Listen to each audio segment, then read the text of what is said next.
Hordoftoota kan kootiif kabajamtoota kan koo bakkuma jirteetti nageenya rabbii isiniif haa baatu jechaa fi iddoo hedduu bareedduu qabadheetti dhufee jira. Obboleessi kiyya obboleettii kiyya moobaayiliin kun si jalaa badeera yookaan hattuun si jalaa fudhatteetti bakka si jalaa bade san yookaan bakki moobaayiliin keessan jiru san baruu ni feeta. Yoo si jalaas bade karaa itti argachuu dandeettan qabadhee isin dhufeetti jira. Viidiyoo kiyya haga dhumaatti daawwachuu hin dagatina. Akkasuma hiriyoottan keessaniif sheer godhuu hin dagatina. Fuula feesbuuka keenyallee faloo godhuu hin dagatina. Isin jedhaa gamanumaan gara barumsaatti isin dabarsa. Jalqaba pileestoorii keenya irra ni seenna.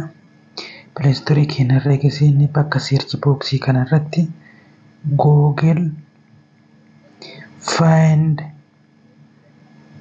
My Device jettaniin haala kanaan isin fida. Ani buufadheetiin jira.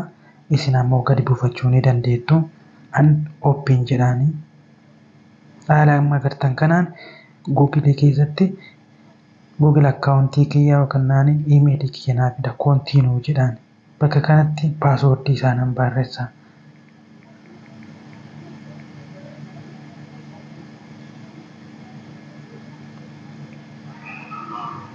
Sign in jedhaan.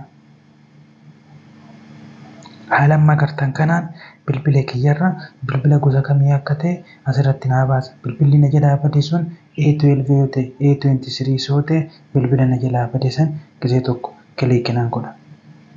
Haala amma asii gaditti argitan kanatti isiniif fida. Bakki inni jiru bakka inni itti bade yookaan bakki bilbila keenya sun fagaatee itti jiru distaansii isaa haala amma asirra agartan kanaan nutti mul'isa.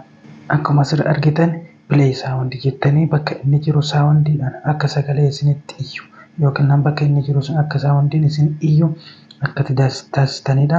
Secure device immoo asitti paaswoordii keenyatti qayyarachuu ni danda'ama.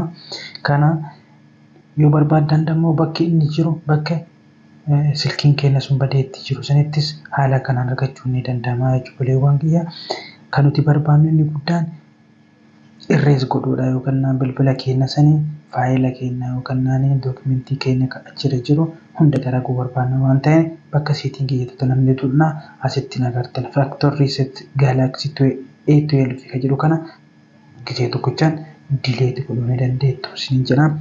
Obboleewwan keenya barnoonni keenya kana fakkaata share like akkasuma peejii keenyas follow godhuudhaan akka nu jajjabeessitan isin gaafanna. Bye bye.